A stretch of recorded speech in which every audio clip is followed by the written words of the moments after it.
Hello my dear students, मेरा नाम ईश्वर sir और आज हम शुरू करेंगे आपका 9th क्लास का चैप्टर नंबर 5 जिसका नाम है fundamental unit of life, that is the cell. तो कुल मिला के अगर मैं शॉर्ट में ब्रीफ में करूं आपको तो सेल के बारे में हम पढ़ेंगे। एंड यू नो सेल क्या होता है। यहाँ पे मैं सेल जो है वो टॉर्च वाला सेल या बैटरी वाला सेल नहीं यूज कर रहा हूँ। यहाँ पे हम सेल का मतलब है हमारी लाइफ का बिगिनिंग। कोई भी ऑर्गेनिज्म जब अपनी लाइफ स्टार्ट करता है तो वो हमेशा एक सिंगल सेल से ही अपनी लाइफ स्टार्ट करता है, चाहे वो ऑर्गेनिज्म बाद में जाके हाथी की तरह बहुत बड़ा हो या फिर अमीबा की तरह एक ही सेल से काम चलाए। बट फंडामेंटल जो है, फंडामेंटल का मतलब होता है बेसिक। तो लाइफ की जो बेसिक यूनिट है जहाँ से हर एक लिविंग, चाहे वो प्लांट है, एनिमल है, ठीक है, वो एनिमल चाहे बहुत बड़ा है या फिर वो यूनिसेलुलर है या मल्टी सेलुलर है, सबकी लाइफ एक सिंगल सेल से स्टार्ट होती है। अब ये सेल क्या है, इसके क्या फंडामेंटल्स है, सेल के बारे में इस चैप्टर के अंदर आपको पूरी की पूरी इंफॉर्मेशन मैं आपको देने वाला हूँ। तो एनसीईआरटी में ये चैप्टर नंबर 5 के नाम से जाना जाता है और चैप्टर का नाम है fundamental unit of life, that is cell. तो यहाँ पे हम स्टार्टिंग में मैं आपसे कुछ छोटी छोटी बातें करूँगा जो बेसिक बहुत ज़रूरी है और वो है कंसेप्ट मैपिंग की बात करेंगे। पहले कंसेप्ट मैपिंग क्या होता है। तो अगर हम ब्रॉड कैटेगरी में समझने की कोशिश करें कि सेल क्या होती है तो उससे पहले हमें ये जानना पड़ेगा कि जो ऑर्गेनिज्म है वो कितने टाइप के होते हैं, यानी कि जो हमारे ऑर्गेनिज्म है वो कितने टाइप के होते हैं।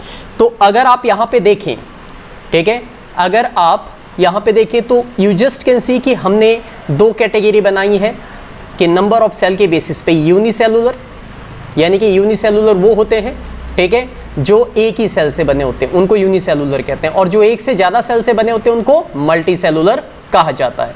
तो ये कुछ बातें हैं जो आपको क्लियर रखनी है दिमाग में, alright. Unicellular and multi cellular, clear हो रहा होगा मेरी बात आपको सबको, राइट।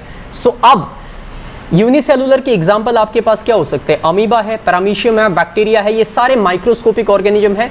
चैप्टर माइक्रो ऑर्गेनिज्म जो 8th क्लास में आप पढ़ के आए हो उस वहाँ से आपको ये क्लियर है कि ये amoeba, paramecium, bacteria, they are microscopic organism because they are made up of single cell, एक ही सेल से बनते हैं और एक ही सेल से ये अपनी पूरी लाइफ भी चलाते हैं। एंड दूसरी कैटेगरी जो हमारे पास आती है वो मल्टी सेलुलर की आती है। और मल्टी सेलुलर की अगर मैं बात करूँ आपको तो मल्टी सेलुलर का मतलब क्या होता है, मैनी सेल्ड, यानी कि जो एक से ज़्यादा सेल से बने होते हैं उनको मल्टी सेलुलर कहते हैं। इसमें ह्यूमन बींग यानी कि हमारी बॉडी आ रही है, इसके अलावा cow, dog, insect, plant and fungi. ये काउ है, COW है, इस पर थोड़ा सा ध्यान दीजिएगा, ठीक है, ये स्पेल थोड़ा मिस है, ओके। तो जितने भी ऐसे ऑर्गेनिज्म जो आप अपनी आंखों से नेकेड आई से सीधा देख पाते हो वो सारे के सारे मल्टी सेलुलर ऑर्गेनिज्म में काउंट किए जा सकते हैं, गॉट इट। अब आगे अगर हम देखें इसके बारे में तो देखिए सेल के टाइप्स के बेस पे जनरली जो फंडामेंटली है वो सेल को दो कैटेगरी में हम समझते हैं। एक होती है प्रोकैरियोटिक सेल और दूसरी होती है eukaryotic cell. Prokaryotic cell, eukaryotic cell. Eu का मतलब ट्रू होता है, प्रो का मतलब होता है प्राचीन, that means ancient.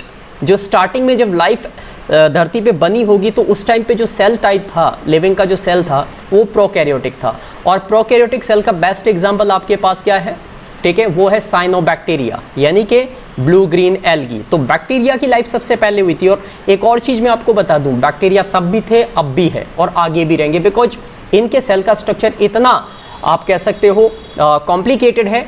Complicated structure के बेस पे नहीं है लेकिन लाइफ सस्टेनिंग एबिलिटी के बेस पे है कि ये हर एक सिचुएशन में, हर एक माहौल में, गर्मी, सर्दी, बर्फ, हर जगह पे सर्वाइव कर सकते हैं। तो प्रोकैरियोटिक बैक्टीरिया बेस्ट एग्जांपल आपके माइंड में रह सकता है। यू का मतलब होता है ट्रू, कैरियो का मतलब होता है न्यूक्लियस। तो जिसका न्यूक्लियस वेल डिफाइंड होता है वो यूकैरियोटिक, और प्रो का मतलब हो गया एंशियंट एंड कैरियोट का मतलब हो गया न्यूक्लियस। जिसका जो न्यूक्लियस होता है जिस सेल का वो वेल डिफाइंड नहीं होता है, उसमें न्यूक्लियर मेम्ब्रेन नहीं होती, उन्हें हम कहते हैं प्रोकैरियोटिक सेल। एंड जिसमें वेल डिफाइंड न्यूक्लियस होता है यानी कि न्यूक्लियस के बाद न्यूक्लियर मेम्ब्रेन होती है उनको कहते हैं यूकैरियोटिक सेल। इनको हम दो तरीके से समझेंगे, प्लांट के अंदर भी यूकैरियोटिक सेल होती है और एनिमल्स के अंदर भी यूकैरियोटिक सेल ही होती है। अब आप आ जाएं यहाँ पे, इस वाले टॉपिक पे आ जाएं। यहाँ पे मैं आपको बताऊंगा, ठीक है, कंपोनेंट ऑफ सेल, के सेल के जो कंपोनेंट होते हैं वो क्या क्या होते हैं। तो सेल के कंपोनेंट की अगर मैं बात करूं आपसे तो you just can understand here, एक second, yes, okay. So component cell में सबसे पहले आता है सेल वॉल आपका, this is the cell wall, alright. तो प्लांट के अंदर इस चीज़ को थोड़ा सा ध्यान से समझना होगा। अब यहाँ पे मैंने आपको बताया कि जो यूकैरियोटिक है वो दो टाइप के हैं, that is plant and animal eukaryotic. So यहाँ पे अगर प्लांट सेल की बात करें तो प्लांट के अंदर एक सेल के बाहर एक कवरिंग होती है जो उसे प्रोटेक्ट करती है, that is called cell wall, alright. और एनिमल सेल में सेल वॉल नहीं होती, उनमें सेल मेम्ब्रेन होती है। अब अगर आपसे कोई ये पूछता है कि क्या प्लांट में सेल मेम्ब्रेन होती है, तो बिल्कुल प्लांट में भी सेल मेम्ब्रेन होती है, लेकिन सबसे बाहर, जैसे मान लो ये एक प्लांट सेल है ऐसे करके, ठीक है, तो यहाँ पे अंदर की तरफ इसमें यहाँ पे ये इसकी मेम्ब्रेन है जिसको हम सेल मेम्ब्रेन या प्लाज्मा मेम्ब्रेन कहते हैं, लेकिन बाहर की तरफ एक हार्ड कोटिंग है जो इसको प्रोटेक्ट कर रही है, वो है सेल वॉल, उसको आप सेल वॉल समझ सकते हो, गॉट इट। अब नेक्स्ट पे आ जाते हैं, जो सेल मेम्ब्रेन होती है वो एनिमल सेल में होती है, उनमें सेल वॉल नहीं होती है, इसको एक और नाम भी हम देते हैं, इसे प्लाज्मा मेम्ब्रेन भी कहा जाता है।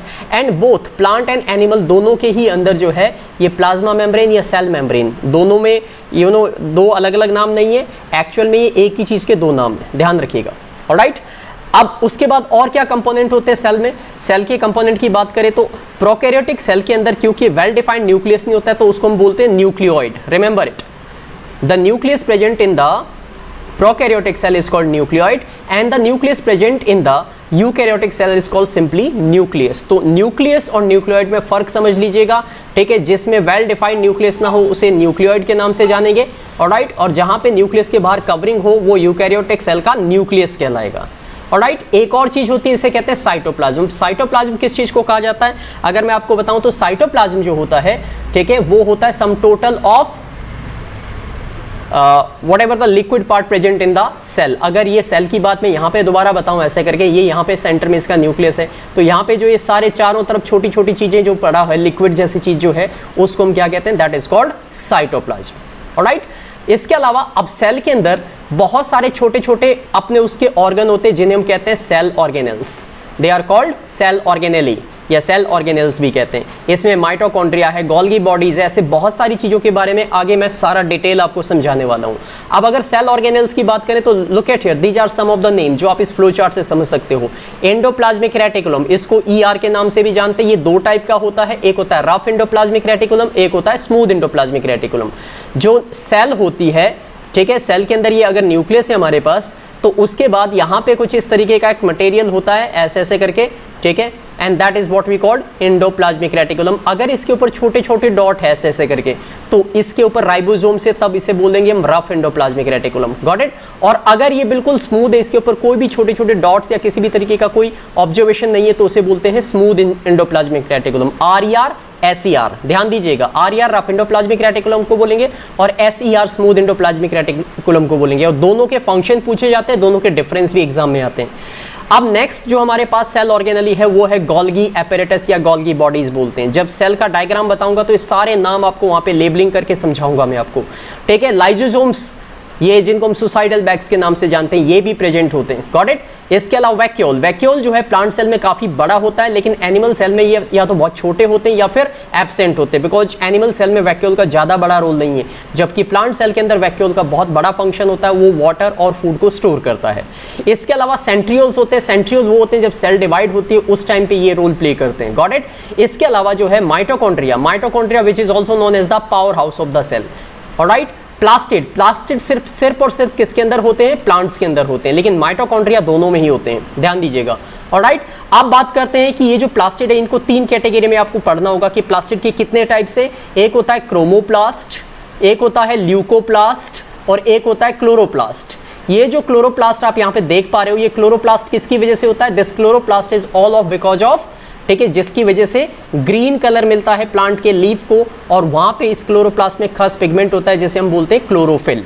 तो यहां तक आई थिंक सभी मेरी बात समझ गए होंगे कि मैं क्या कहने की कोशिश कर रहा हूं, क्लियर हो गया होगा सबको ये बात, राइट। सो अब आगे बढ़ाता हूं मैं थोड़ा सा और देखते हैं और इसके बारे में कि ये फ्लो चार्ट से आपको मैं ब्रीफ कर रहा हूं पहले, फिर थोरोली इस चैप्टर को हम करेंगे। ये देखिए, ये एनसीईआरटी से कुछ पिक्चर हमने ली है, जहां पे ये देख सकते हो ये माइक्रोस्कोप है, ये एक लैब माइक्रोस्कोप है जो आपके स्कूल के लैब में भी आपको देखने को मिलेगा, ठीक है। इस माइक्रोस्कोप का डिस्क्रिप्शन भी आपको बताया जाएगा। और ये जो है प्लांट सेल का जो है माइक्रोस्कोप के नीचे दिखने वाला एक व्यू है, इसमें आप ये देख सकते हो, ये जो फॉर्म आपको यहाँ पे ऐसे करके नजर आ रही है, ये एक प्लांट सेल है, और ये अंदर जो आपको यहाँ दिखाई दे रहा है ये न्यूक्लियस है इसके अंदर, ऑलराइट।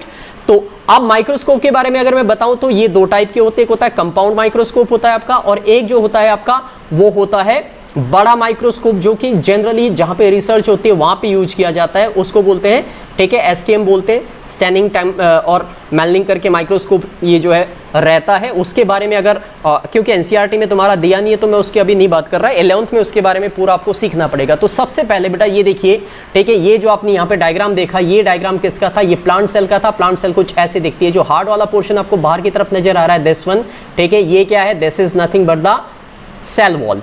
ऑलराइट, ये सेल वॉल और ये काफ़ी सारी सेल्स हमें जो माइक्रोस्कोप के नीचे दिखाई दे रही है। जब अगर आप एक अनियन का छोटा सा हिस्सा, पील जिसको हम कहते हैं, कट करके अगर माइक्रोस्कोप के नीचे ऑब्जर्व करें तो this is how what you can see over there.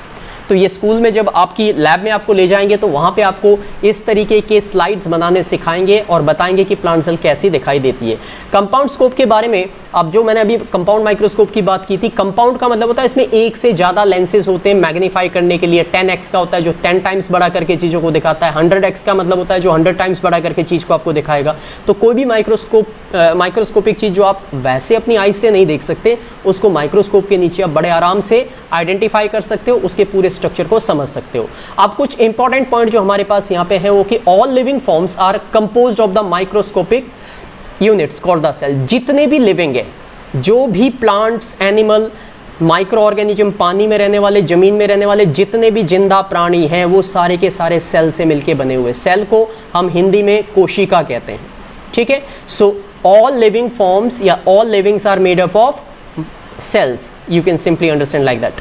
इसके अलावा नेक्स्ट पॉइंट पे आ जाते हैं, a cell is the basic structural and functional unit of all life form। ये डेफिनेशन आ जाती है कि what is a cell, तो आप लिखेंगे a cell is the basic मतलब सबसे सिंपलेस्ट फॉर्म, स्ट्रक्चरल मतलब जिसका अपना एक स्ट्रक्चर है, फंक्शनल मतलब जो पूरी तरीके से फंक्शनल होती है, काम करती है।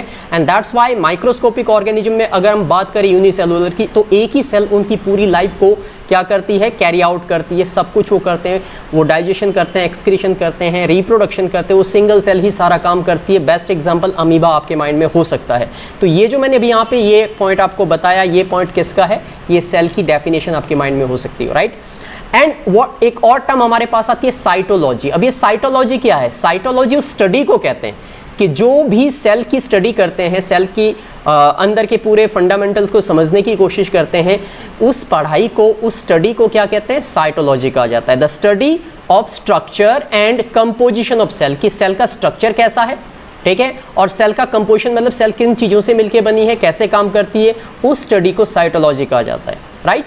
सेल वॉज फर्स्ट, सबसे पहले जो सेल डिस्कवर की थी वो थे रॉबर्ट हुक, ठीक है। किसने की थी, रॉबर्ट हुक ने की थी सबसे पहले। और किस में की थी, thin dead slice of cork. Cork क्या होता है, जो पेड़ है उसके बाहर जो छाल होती है, सूखा पार्ट होता है लकड़ी का, उसको कॉर्क कहा जाता है। उसके अंदर 1665 के अंदर रॉबर्ट हुक नाम के एक साइंटिस्ट ने अपने ही सेल्फ मेड डिजाइन, जो उसका अपना माइक्रोस्कोप था सॉरी, उसकी मदद से उन्होंने जो है सेल को डिस्कवर किया था। तो अब ये जो फर्स्ट सेल डिस्कवर हुई थी 1665 के अंदर, ध्यान दीजिए ये सेल कैसी थी, ये डेड सेल थी, ये लिविंग सेल नहीं थी, लेकिन ये प्लांट की सेल को उसने सबसे पहले डिस्कवर किया था, ऑलराइट। और जो फर्स्ट लिविंग सेल थी, फ्री लिविंग सेल थी, वो किसने डिस्कवर की थी, दैट वाज A.V. लेवॉनहुक। इनका पूरा नाम था एंटोन वॉन लेवॉनहुक, वो था 1674 के अंदर। ये सारे की पॉइंट है जिनको आपको अपने नोट्स के फॉर्म में नोट करना है, और जब आप इन्हें रिपीटेडली पढ़ोगे तो ये नोट्स आपको इतने सिंप्लीफाइड फॉर्म में दिमाग में आ जाएंगे कि आपको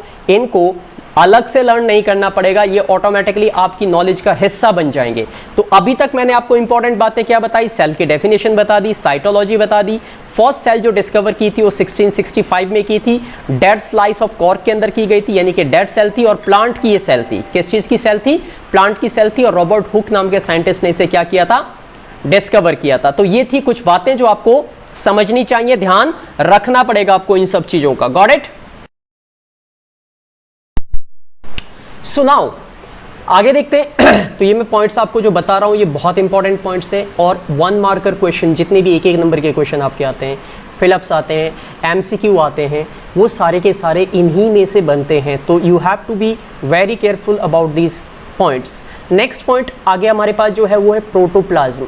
प्रोटोप्लाज्म क्या होता है, एग्रीगेट होता है। एग्रीगेट किस चीज़ का, वेरियस डिफरेंट टाइप के जो केमिकल्स है, जैसे कि वाटर है, आयंस है, सॉल्ट है, alright, and other organic molecule, like proteins, क्योंकि हमारे बॉडी जो है वो जो फूड हम लेते हैं उस फूड में प्रोटीन्स होते हैं, कार्बोहाइड्रेट्स होते हैं, फैट्स होते हैं, न्यूक्लिक एसिड डीएनए और आरएनए है, आगे पढ़ेंगे, विटामिन्स इन सब चीज़ों से मिलके जो है प्रोटोप्लाज्म बनता है। अब प्रोटोप्लाज्म है क्या चीज़, ये जो प्रोटोप्लाज्म टर्म यहाँ पे आ रही है ये क्या है, तो हम ये कहेंगे कि sum total of cytoplasm and nucleoplasm, यानी कि सेल के अंदर जितना भी लिक्विड है और न्यूक्लियस के बाहर जो भी लिक्विड है वो तो था साइटोप्लाज्म, और जो न्यूक्लियस के अंदर का जो पार्ट होता है उसको बोलते हैं न्यूक्लियोप्लाज्म।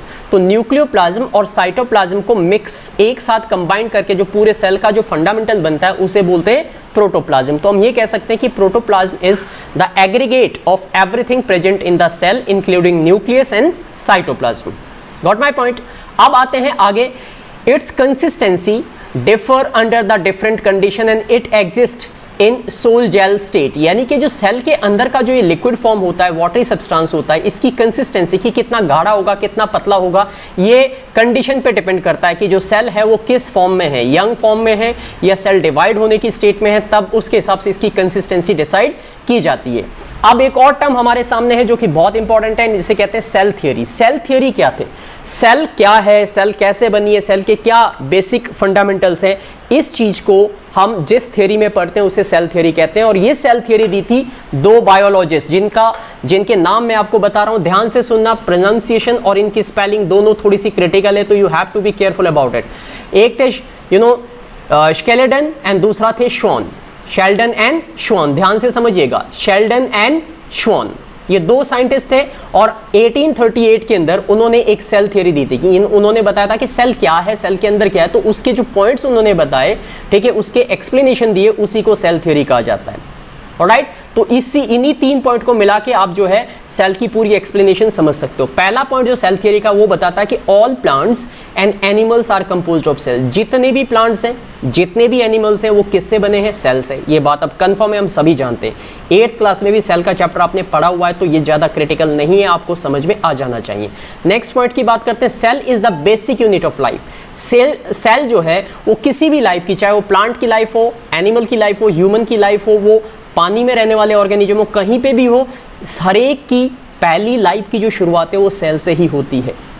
ऑलराइट, हमारी बॉडी के अंदर, ह्यूमन बॉडी के अंदर जो पहली सेल बनती है उसे बोलते हैं जायगोट। ये रिप्रोडक्शन के अंदर आपने 8th क्लास में पढ़ा है और 10th क्लास में आप इसे और ज्यादा समझ पाओगे। राइट, तीसरा जो पॉइंट बनता है हमारे पास सेल थ्योरी का वो है कि all cell arise from the pre existing. अब ध्यान से समझिएगा, प्री मतलब पहले से, एग्जिस्टिंग मतलब मौजूद।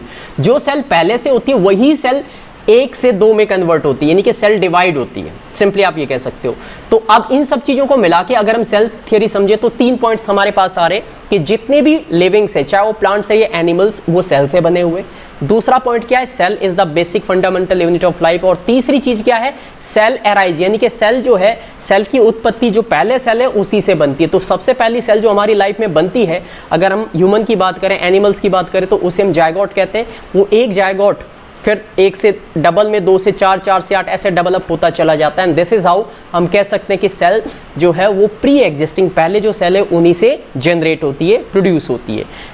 एक और आपके पास पॉइंट है कि viruses are exception of the cell theory, यानी कि सेल थ्योरी के अंदर हम सारे लिविंग पढ़ सकते हैं, लेकिन वायरस को जो है वो सेल थ्योरी में नहीं रखा गया है, क्योंकि वायरस अपनी जो है, वायरस के अंदर ऐसी टेंडेंसी नहीं है कि ये अपनी खुद की सेल बना सकते हैं। ये एक तरीके की आत्मा होती है जो दूसरों के सेल के अंदर या हमारी बॉडी के सेल के अंदर जाके उनको अपने कंट्रोल में करते हैं और उन्हीं से जो है वो आगे अपने आप को जो है डिवाइड करते हैं। दैट्स वाई वायरस के खिलाफ कोई मेडिसिन नहीं होती, बिकॉज वायरस की कोई सेल ही नहीं है, तो आप मारोगे किसे।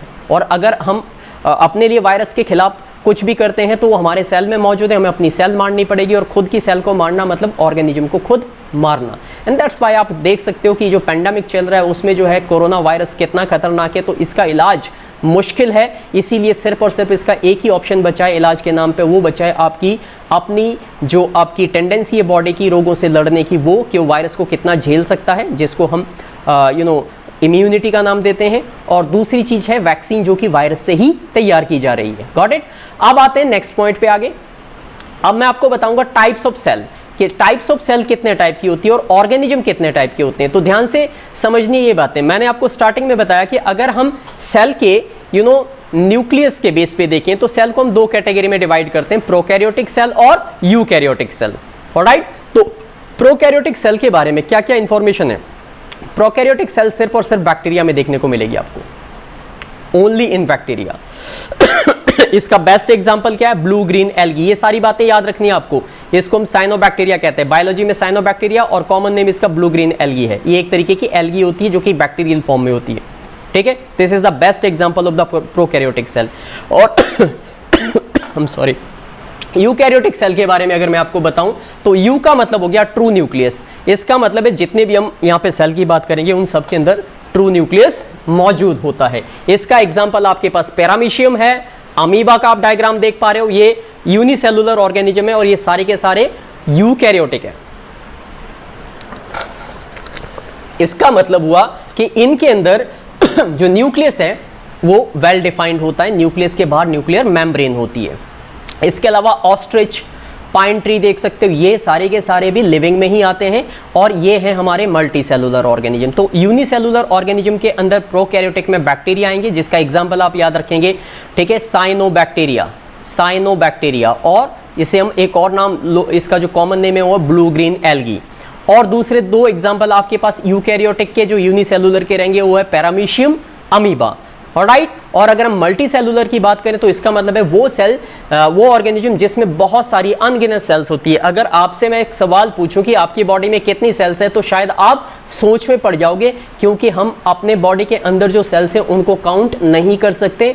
लगातार वो मल्टीप्लाई हो रही है, बढ़ रही है, कोई सेल डेड हो रही है। तो मल्टी सेलुलर का मतलब हो गया which are made up of many cells, जो बहुत सारे डिफरेंट सेल से मिलकर क्या होते हैं, बने होते हैं, उसको हम इसमें इंक्लूड करते हैं। ओके, अब आगे बढ़ते हैं। Organisms are of two types. Organism को हम दो कैटेगरी में पढ़ने वाले हैं, जो कि मैंने अभी अभी आपको बताया, unicellular organism, multi cellular organism.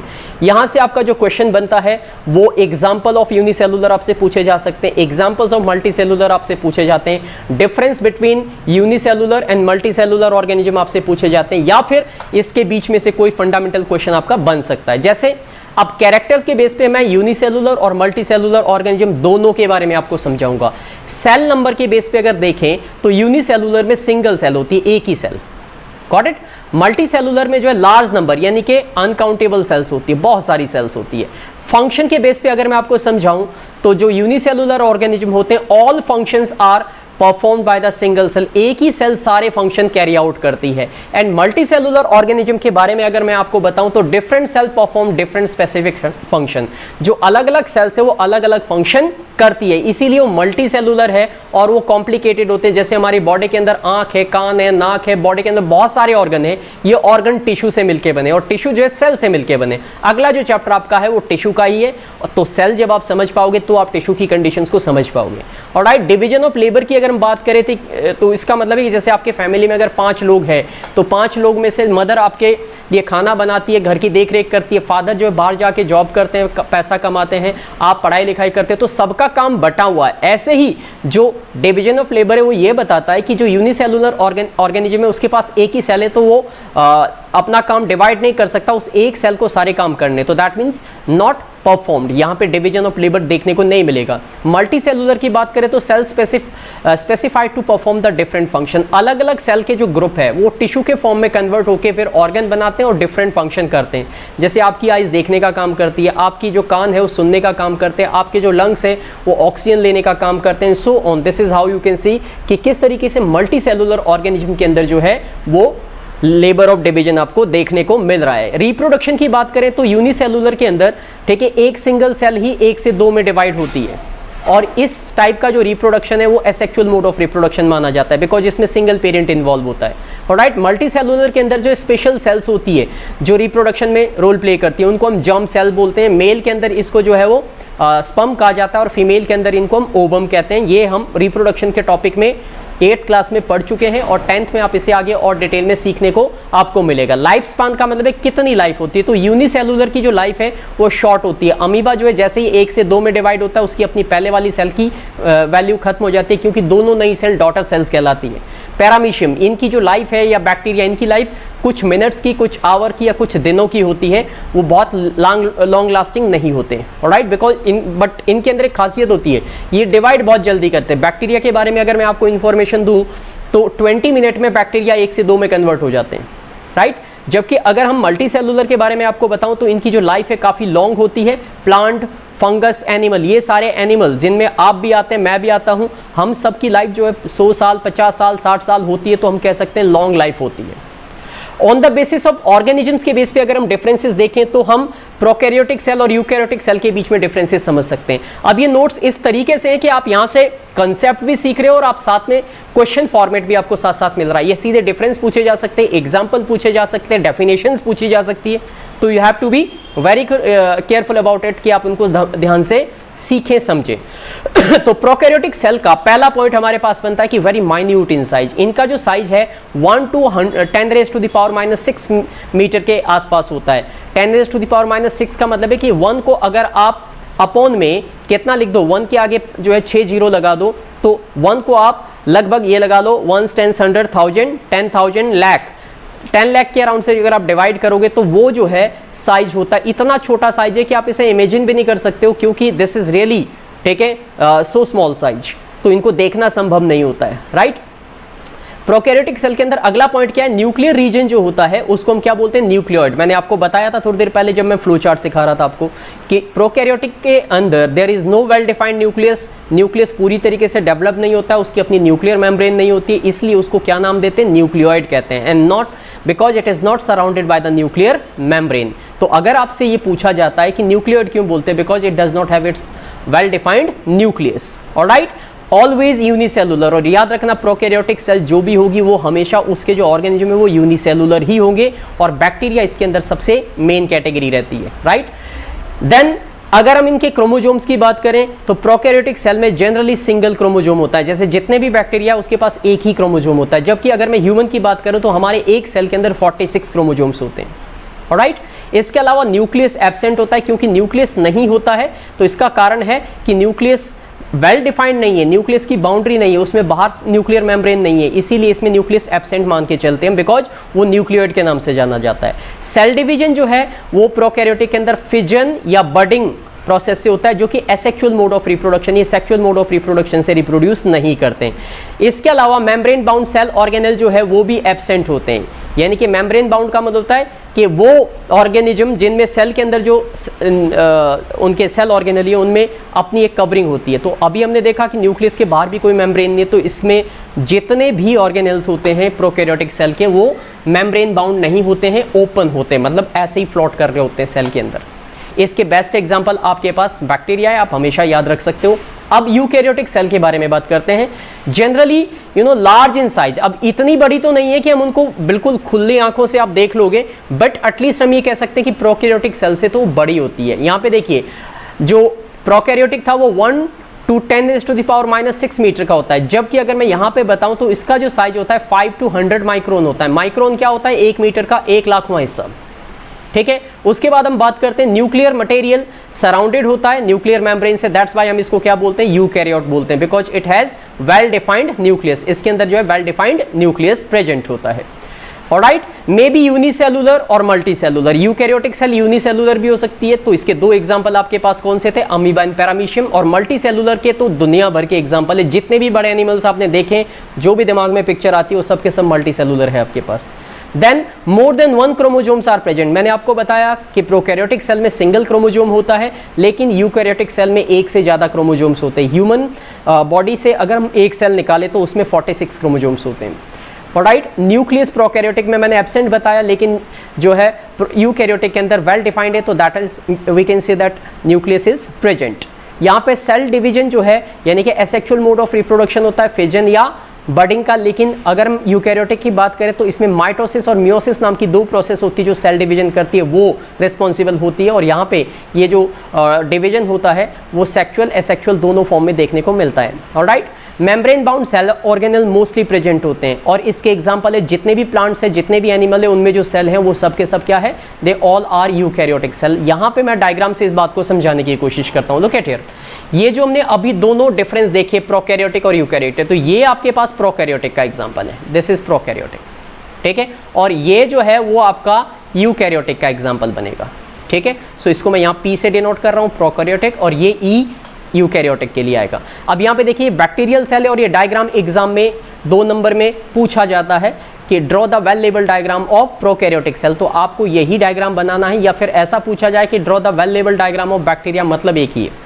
Okay, इसमें देखिए यहाँ पे एक सेल वॉल होती है बैक्टीरिया में, ऑलराइट, इसके अंदर ये सारे का सारा इसका जो है बाकी का जो सेल का कंटेंट है वो होता है, और इस सेल वॉल के अंदर की तरफ एक और पतली सी लेयर होती है जिसको बोलते हैं प्लाज्मा मेम्ब्रेन। उसके बाद इसमें होते हैं राइबोसोम्स, और ये जो न्यूक्लियस है वो वेल डिफाइंड नहीं, बिकॉज इसके चारों तरफ कोई मेम्ब्रेन नहीं है, तो ये पूरी तरीके से इस सेल में फैला हुआ है, इसको हम बोलते हैं न्यूक्लियोइड। यहाँ पे अगर आप आ जाओ तो ये है हमारी यूकैरियोटिक सेल, जो कि प्लांट सेल को यहाँ दिखाया गया बिकॉज यहाँ पे सेल वॉल है। और ये जो डायग्राम है आपको वो सारे के सारे आने चाहिए, एनसीईआरटी के डायग्राम है और आपको इन्हें प्रैक्टिस करना पड़ेगा। 8th क्लास में भी आप कर चुके हो और अभी भी आपको करना पड़ेगा अगर आप चाहते हो कि ये कंसेप्ट आपको क्लियर हो, बिकॉज ये एग्जाम में डायग्राम ड्रॉ करने के लिए आते हैं 2 मार्क्स 3 मार्क्स के अंदर। ऑलराइट, यहाँ पे इसका मैं डिटेल बाद में बताऊंगा, यहाँ पे सिर्फ मैं इतने पे छोड़ देता हूँ कि ये है आपके पास यूकैरियोटिक सेल जो कि प्लांट सेल को इंडिकेट किया गया है, और ये है प्रोकैरियोटिक सेल। इसका डिटेल जब आगे हम डायग्रामेटिक सेंस में देखेंगे तो मैं आपको बताऊंगा वहाँ पे। अब सेल की शेप कैसी होती है, जो सेल्स है they are of variable shapes and size, उनकी अलग अलग शेप्स और साइज होते हैं। Their shapes is according to the function, generally cells are spherical. अब जो शेप होती है ना सेल्स की, वो उनके फंक्शन के अकॉर्डिंग होती है कि वो काम क्या करती है। But most of the cases में अगर हम डिफरेंट टाइप की सेल्स ले डिफरेंट ऑर्गेनिज्म में से, तो ज़्यादातर केस में उनकी शेप कैसे मिलेगी, स्फेरिकल, यानी कि गोल मिलेगी, बॉल की तरह, right. But they may be elongated, ये लंबी भी हो सकती है, जैसे नर्व सेल, जो न्यूरॉन होता है, दिमाग की जो सेल होती है, वो बहुत लॉन्गेस्ट सेल है आपके ह्यूमन बॉडी के अंदर हो। ब्रांच सेल भी होती है, पिगमेंटेड, जो हमारे पास आरबीसी डब्ल्यूबीसी, उनमें ब्रांचिंग सेल भी देखने को मिलती है। इसके अलावा डिस्कॉइडल, यानी कि डिस्क की तरह भी होती है सेल्स। आरबीसी जो सेल्स होती है, रेड ब्लड सेल, उनका जो शेप है वो डिस्क की तरह होता है, बीच में से पतली होती है, साइड से मोटी होती है। स्पिंडल शेप की हो सकती है, जैसे कि मस्कुलर सेल, जो मसल्स की सेल है वो स्पिंडल शेप की होती है। ये डायग्राम आप यहाँ पे देखिए, ये देखिए, ये स्क्वेमस एपिथेलियम, ये टिश्यू है, और ये सेल्स का शेप दिखा रखा है यहाँ पे, ठीक है। ये सीलिएटेड एपिथेलियम टिश्यू है, ट्रैकिया के अंदर होता है, यानी कि हमारी जो विंड पाइप है वहाँ पे प्रेजेंट होता है, और ये इस तरीके की इसके अंदर जो है वो सेल्स का शेप देखने को मिलता है। और ये कॉल्यूमिनर सेल्स हैं जो कि स्टमक के अंदर मौजूद होती है, जो थोड़ी थिक होती है, ऑलराइट। ये मसल सेल्स की शेप कुछ आपको दिखा रखी है, लुक एट हियर, ये कुछ ऐसे हैं। और ये जो आपकी स्ट्राइप्ड मसल्स होती है, जो आपके बाजू के अंदर और टांगों के अंदर होती है, जो कि कॉन्ट्रैक्ट और रिलैक्स करती है, जो आपकी बाइसेप्स और ट्राइसेप्स बनाती है, वहाँ पे इस तरीके की जो है वो सेल्स होती है। शेप देख पा रहे हो सेल्स की अलग अलग जगह पे। इसके अलावा ये मसल फाइबर होते हैं जो हार्ट के अंदर प्रेजेंट मिलेंगे आपको, ठीक है। और ये हार्ट की जो सेल्स होती हैं इनको बोलते हैं कार्डियक सेल्स या कार्डियक टिश्यू भी बोलते हैं। तो ये सब भी हम इसमें आगे देखेंगे पूरे का पूरा प्रॉपरली। यहाँ पे आपको जो डायग्राम दिखाई दे रहे हैं ये सारे के सारे कार्टिलेजस सेल्स होती है, और कार्टिलेजिनस सेल्स का मतलब होता है जो बोन्स के अंदर जो सेल्स होती है उनकी शेप कुछ ऐसी होती है। ये देखिए बोन की प्रॉपर सेल दिखा रही है। और कार्टिलेज का मतलब होता है वो बोन जो फ्लेक्सिबल होती है, आपके कान में और नाक में जो बोन है वो फ्लेक्सिबल है, वो मुड़ सकती है, राइट। आरबीसी की शेप कुछ ऐसी होती है, साइड से देखोगे तो ऐसे दिखेगी और फ्रंट से देखोगे तो कुछ ऐसी दिखेगी। डब्ल्यूबीसी जिन्हें व्हाइट ब्लड सेल्स कहते हैं, उनकी शेप कुछ ऐसी होती है आपके पास। और ये है न्यूरॉन सेल, नर्व सेल जिसे हम कहते हैं, यानी कि हमारे दिमाग की नसों की जो शेप है वो कुछ ऐसी होती है, लॉन्गेस्ट सेल ह्यूमन बॉडी के अंदर। और जो ह्यूमन के अंदर जो मेल स्पर्म होता है, यानी कि मेल जो रिप्रोडक्टिव सेल है स्पर्म, वो ऐसे शेप में होती है। और जो ओवम होता है, जो एग होता है, उसकी शेप कुछ इस तरीके से होती है। तो ये कुछ डायग्राम से आप मेमोराइज कर सकते हो सेल की शेप्स के बेसिस पे। अब different kinds of cell found in the human body, human body के अंदर अलग अलग टाइप की सेल्स है, क्योंकि उनका शेप और फंक्शन अलग अलग होता है। तो different kind of cell found in the human body के अंदर सबसे पहले हम देखेंगे सेल साइज के अकॉर्डिंग, फिर सेल शेप के अकॉर्डिंग, फिर उसके और बाकी जो फंडामेंटल है उसके बेसिस पे। तो size of cell is variable depending upon the type of organism. जो सेल का साइज है वो वेरिएबल है, बदल सकता है, और वो इस बात पे डिपेंड करता है कि किस ऑर्गेनिज्म की हम बात कर रहे हैं यहाँ पे। सम आर माइक्रोस्कोपिक, कुछ सेल बहुत छोटी होती है जो माइक्रोस्कोप्स के थ्रू ही समझ में आ सकती है, वाइल सम आर विजिबल, कुछ ऑर्गेनिज्म ऐसे होते हैं जिनकी साइज बहुत बड़ा होता है तो उनको देख सकते हैं, लेकिन सेल सबकी माइक्रोस्कोपिक ही होगी, याद रखना, ऑलराइट। और कुछ सेल ऐसे भी होगी जो बिना माइक्रोस्कोप के देखी जा सकती है, मैं बताऊंगा अभी आपको। यहाँ पे भी एक एक नंबर के बहुत सारे क्वेश्चन आपको मिलने वाले हैं, ठीक है। द साइज में वेरी फ्रॉम 0.2 नैनोमीटर है, ये UM नहीं लिखा हुआ, ये N है, NM, नैनोमीटर टू 18 सेंटीमीटर। जो साइज होता है सेल का वो 0.2 नैनोमीटर या माइक्रोमीटर कह सकते हो आप इसको, माइक्रोन से लेके और 18 सेंटीमीटर तक की लेंथ का होता है। ये माइक्रोन इतना छोटा है कि हम इसे देख नहीं सकते, और सेंटीमीटर हम देख सकते हैं क्योंकि 1 सेंटीमीटर में 10 मिलीमीटर होते हैं, और 1 मिलीमीटर का अगर 1,00,000वां हिस्सा मैं आपको दिखाऊं तो उसे 1 माइक्रोमीटर कहते हैं। तो this is very critical to understand, but at least आप टर्मिनोलॉजी को समझिए। अब आपको जो पॉइंट याद रखने वो ये देखिए, the size of the typical मतलब एक आम सेल की जो मल्टी सेलुलर ऑर्गेनिज्म में जो सेल्स होती है उनका जो साइज है, उनका जो रेंज होता है दैट इज 20 से 30 माइक्रोमीटर का होता है या माइक्रोन का होता है, ठीक है। लार्जेस्ट जो सेल आप देख सकते हो वो है ऑस्ट्रिच का एग, जिसकी लेंथ 15 सेंटीमीटर होती है और चौड़ाई जो है 13 सेंटीमीटर होती है, और उसका वेट जो है 1.4 kg यानी कि लगभग 1.5 किलो के आसपास का ये अंडा जो है वो ऑस्ट्रिच का होता है, काफ़ी बड़ा होता है, ठीक है। पूरे फैमिली का ऑमलेट उससे बन सकता है। इसके अलावा जो लॉन्गेस्ट सेल है वो नर्व सेल है जो ह्यूमन बॉडी के अंदर होते हैं, और इसकी लेंथ लगभग 1 मीटर तक रहती है। स्मॉलेस्ट सेल की अगर हम बात करें सो फार का मतलब है अभी तक जिसके बारे में पता है वो PPLO, इसकी फुल फॉर्म क्या होती है, प्लूरोनिमोनिया लाइक ऑर्गेनिज्म, यानी कि जिससे निमोनिया होता है, फेफड़ों में इन्फेक्शन होता है, वो बैक्टीरिया की सेल जो है उसको हम बोलते हैं PPLO, ठीक है। और इसको मेडिकल टर्म में इस माइक्रोब का नाम क्या है, माइकोप्लाज्मा। तो माइकोप्लाज्मा सबसे छोटी सेल्स होती है, सबसे लॉन्गेस्ट सेल ह्यूमन बॉडी के अंदर जो है वो न्यूरॉन होती है, सबसे लार्जेस्ट सेल जो है ऑस्ट्रिच एग है आपके पास। ध्यान देना इन बातों पे, they are all the very important points and you have to be take them seriously so that you can memorise them. अब बात करते हैं सेल कंपोनेंट की। तो सेल कंपोनेंट के अंदर there is a occurrence of division of labour. जैसे कि मैंने आपको बताया था कि सेल्स जो मल्टी सेलुलर ऑर्गेनिज्म में उनमें सेल के ग्रुप अलग अलग डिवाइड होकर टिश्यू बनाते हैं ताकि वो अलग अलग फंक्शन कर सके, तो उनका डिवीजन ऑफ लेबर है। डिवीजन ऑफ लेबर का मतलब है कि सेल्स का अपना एक काम है, वो वही काम करेगी, कोई दूसरा काम वो सेल्स या वो ग्रुप नहीं करेगा। Within a eukaryotic cell की हम बात कर रहे हैं यहाँ पे, alright, as they all got certain specific component called the cell organelle. तो सेल के अंदर जो सेल के छोटे छोटे ऑर्गन्स होते हैं, जैसे हमारे बॉडी के अंदर ऑर्गन है, हार्ट है, लंग्स है, ठीक है, आंखें हैं, कान है, ऐसे ही सेल के अंदर भी उसके छोटे छोटे ऑर्गेनल्स होते हैं जिनको सेल ऑर्गेनल्स कहते हैं। Each of them perform a specific, और वो सेल ऑर्गेनल अलग अलग काम करते हैं, that's why they are there, ठीक है। तो द 3 बेसिक कंपोनेंट जो हम कहते हैं कि एक टिपिकल सेल के पास 3 चीजें कौन सी है जो जरूरी होती है। एक है प्लाज्मा मेम्ब्रेन जो सेल को बाहर से कवर करती है और उसको एक शेप देती है, दूसरा है उसका control centre which is called nucleus, और तीसरा है उस प्लाज्मा मेम्ब्रेन के अंदर और न्यूक्लियस के बाहर एक लिक्विड जिसके अंदर ये सारे सेल ऑर्गेनल्स फ्लोट करते हैं और अपना काम कर पाते हैं, उसे साइटोप्लाज्म कहते हैं। यहाँ पे अगर आप डायग्राम देखें तो ये प्लाज्मा मेम्ब्रेन का डायग्राम है, इसके डिटेल में भी जाने की आपको जरूरत नहीं है बिकॉज ये सिर्फ दिखाने के लिए, ठीक है। और ये डबल हेलिकल फॉर्म में होता है और ये सैंडविच स्ट्रक्चर है, यानी कि ऐसे समझ लो कि बीच में जो हमने ये कुछ मक्खन या फिर टमाटर सब्जी डाल रखी है और ऊपर नीचे ब्रेड लगा रखा है, इसीलिए इसको हम क्या बोलते हैं, सैंडविच शेप का बोलते हैं। बट इसका डायग्राम आपको फिलहाल तैयार नहीं करना है बिकॉज ये सब अंडरस्टैंडिंग पॉइंट ऑफ व्यू के लिए है। आप इसको 11th में जाके सीखोगे अगर आप बायोलॉजी पढ़ोगे तो, राइट, क्योंकि 9th के अंदर ये डायग्राम आपके लिए नहीं आता, ये सिलेबस का हिस्सा नहीं है। हाँ, समझने के लिए आप इसे देख सकते हो, ठीक है। तो lipid bilayer model of plasma membrane, जो प्लाज्मा मेम्ब्रेन होती है, जो हम बात कर रहे हैं कि सेल के सबसे बाहर की जो कवरिंग है वो प्लाज्मा मेम्ब्रेन है या सेल मेम्ब्रेन है, उसका जो स्ट्रक्चर है अगर उसको एनलार्ज करके देखें तो कुछ इस तरीके का स्ट्रक्चर उसको मिलेगा आपको, और ये लिपिड बाइलेयर होती है, ठीक है। और यहाँ पे दोनों तरफ जो है वो प्रोटीन का कोट है और बीच में लिपिड का कोट है, यानी कि फैट का मॉलिक्यूल्स होता है इसके अंदर। सेल मेम्ब्रेन काफी इंपॉर्टेंट टॉपिक है, इसका एग्जाम में काफी क्वेश्चन आते हैं, जैसे what is cell membrane, what are the function of the cell membrane, या प्लाज्मा मेम्ब्रेन के क्या फंक्शन होते हैं। तो मैं आपको इस सारे पॉइंट बता रहा हूं, इनमें से 3 से 4 पॉइंट जो आपको सबसे इजी और सबसे सिंपलेस्ट लगते हैं और जो समझ में आते हैं उनको आप अपनी मेमोरी में डाल सकते हैं सो दैट एग्जाम में आप आसानी से लिख लो।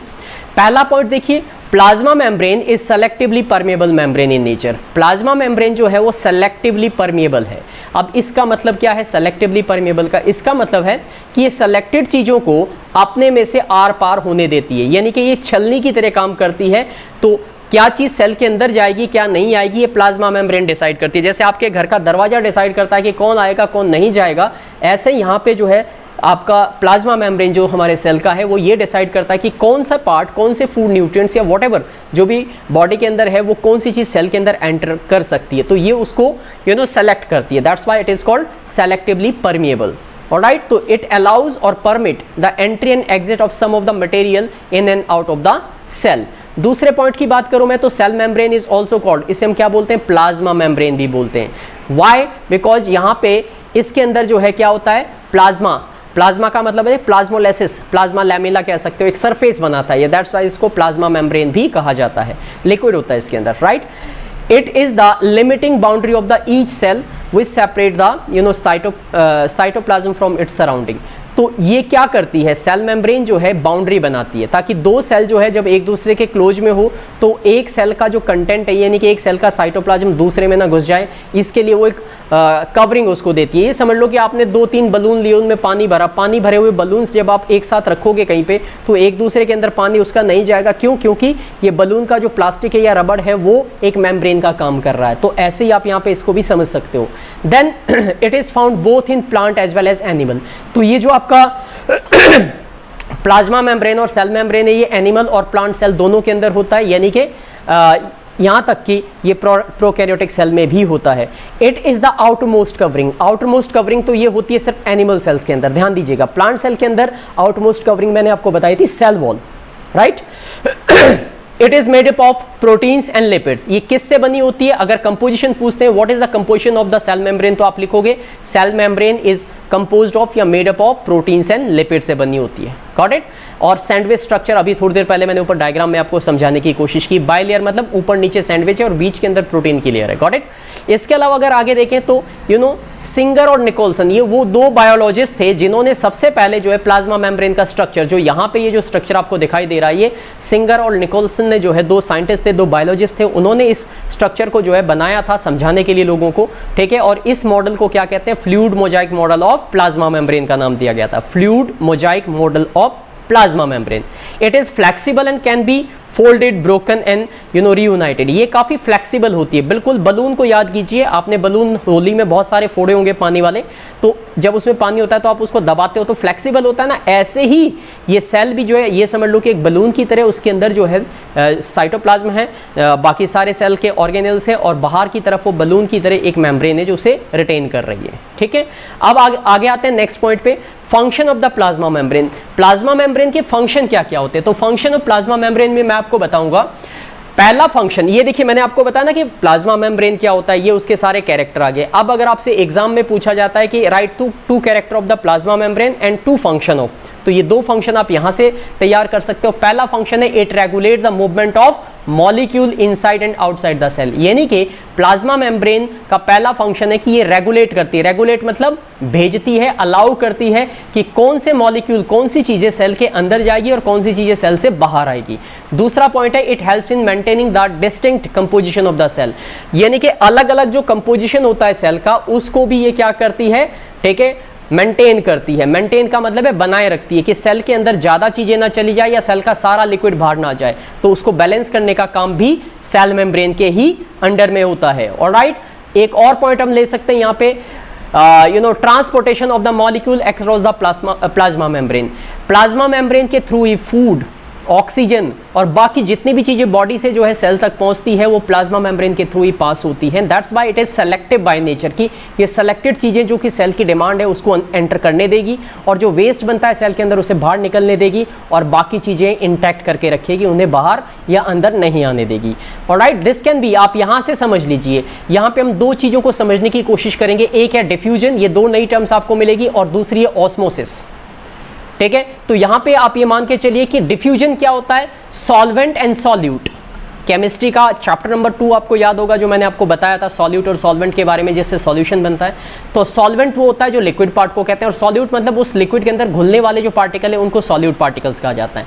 तो solvent and solute particle move to equalise concentration and no semipermeable membrane is involve. Diffusion का मतलब होता है जहां चीज ज्यादा है, ठीक है, वहां से चीज कहां जाएगी, जहां कम है, और जहां चीजें कम है वहां से वो चीज अलाउ करेगी चीजों को एंटर करने के लिए। सो चीजें जो अब यहां पे मान के चलिए ये सेल है, ये सेल का एक रीजन है, और ये ऑस्मोसिस और डिफ्यूजन 2 चीजें आपको देखने को मिल रही है। तो डिफ्यूजन होता है इंटरमिक्सिंग ऑफ सब्सटेंसेस। आपको पता है एयर के अंदर अगर मैं अगरबत्ती जलाऊं तो वो फ्यूम्स उसके चारों तरफ फैल जाएंगे कमरे में। ऐसे ही जो गैसेस चीजें हैं, जैसे कार्बन डाइऑक्साइड है, ऑक्सीजन है, वो सेल के अंदर कैसे जाती है, या इस रीजन में अगर ऑक्सीजन ज़्यादा है और यहाँ पे जो ऑक्सीजन है वो क्या है, कम है, तो ऑक्सीजन यहाँ से इधर एंटर करेगी, गॉट इट। और यहाँ पे कार्बन डाइऑक्साइड सेल के अंदर ज़्यादा बन गई है तो उसे बाहर निकालना है तो वो बाहर जाएगी। और इसी प्रोसेस को कि कौन सी चीज़ कहाँ पे ज़्यादा है और वो कैसे इधर से उधर एक्सचेंज हो रही है, दैट इज कॉल्ड डिफ्यूजन। और डिफ्यूजन के लिए कोई बाउंड्री की जरूरत नहीं पड़ती, ऑलराइट। और ऑस्मोसिस जो है स्पेशल केस होता है किस चीज़ का, डिफ्यूजन का।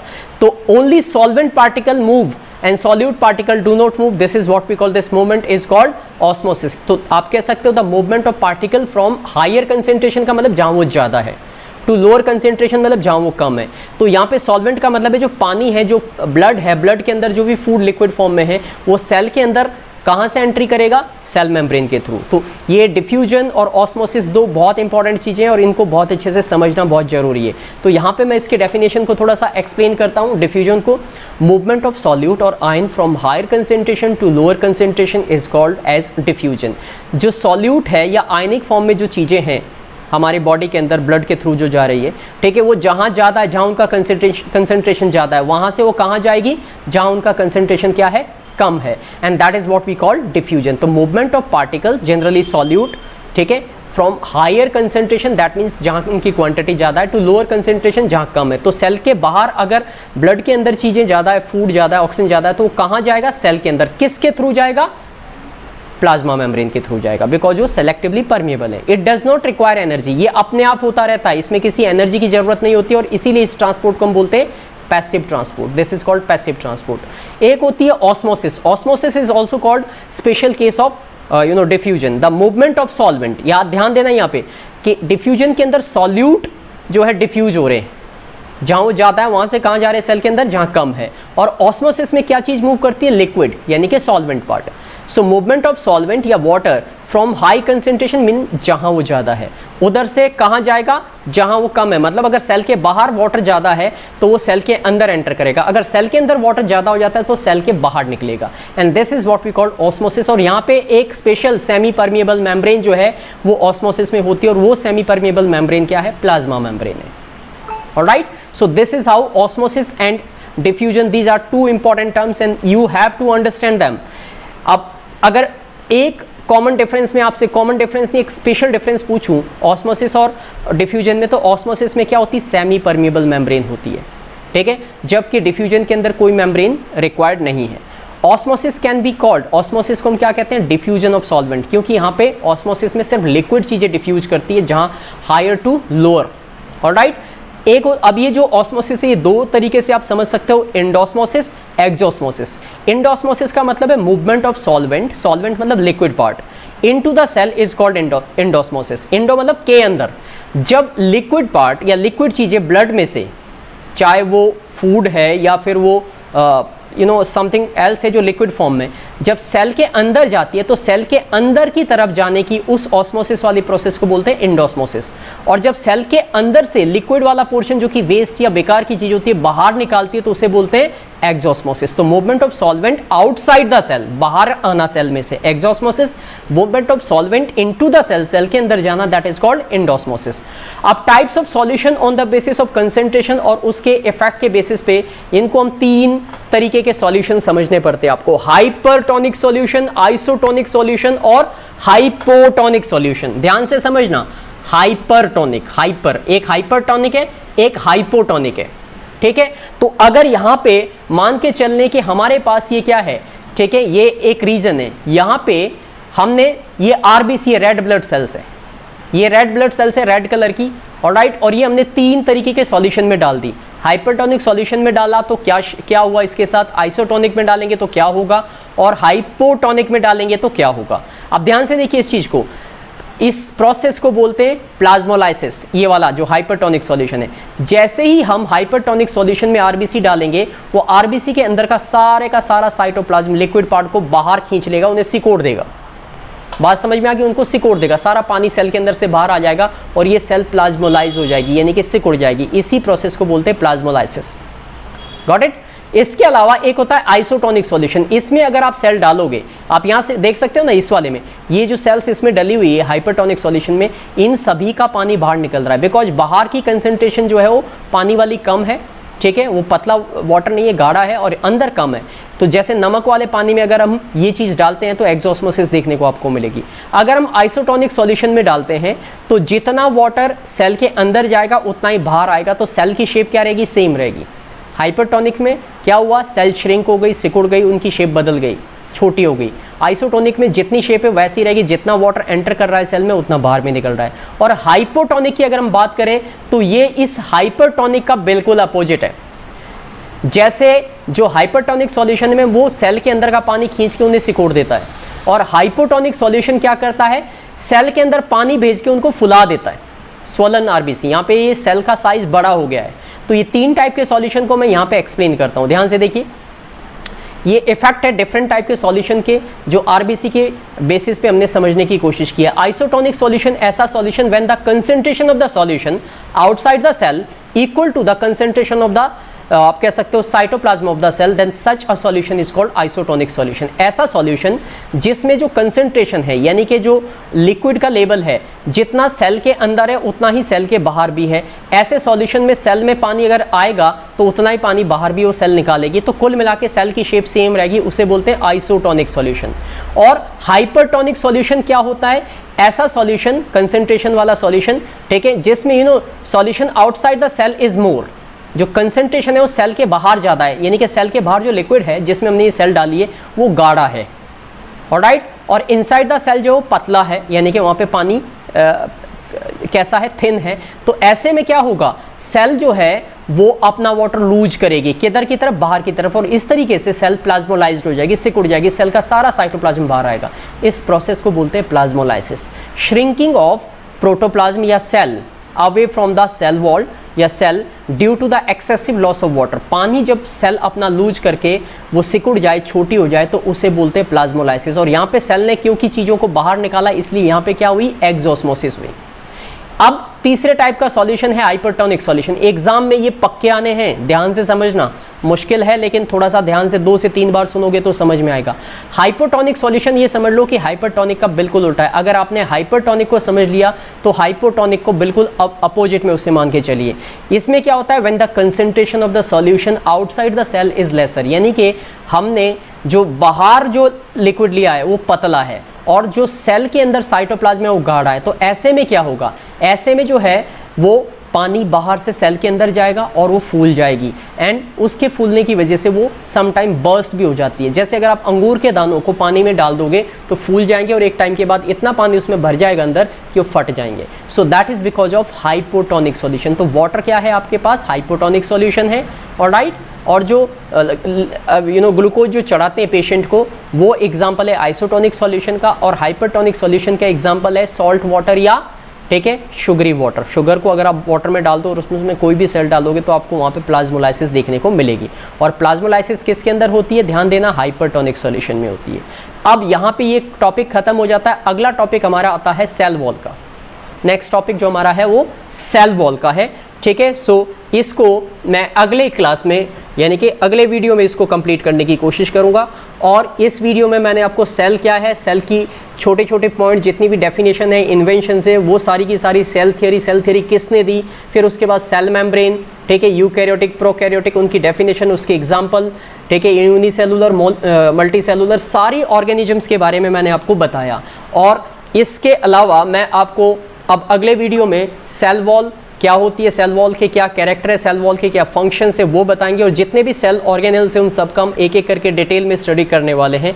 तो आप मेरे साथ बने रहें। और ये वीडियो अगर आपको अच्छा लगा है तो प्लीज़ इसे लाइक ज़रूर कर लेना, ठीक है। उससे मुझे ये पता लगेगा कि मेरी बताई हुई चीज़ों को आप सीख रहे हो, समझ रहे हो, आपको पसंद आ रही है। और साथ में अगर सब्सक्राइब नहीं किया है तो सब्सक्राइब भी कर लीजिए और इसे शेयर कीजिए अपने फ्रेंड्स में या अपने और लोगों को, ताकि उनको भी ये चीज़ सीखने को मिल सके। तो दैट्स ऑल फॉर टुडे। अगले वीडियो में मिलते हैं जल्दी ही।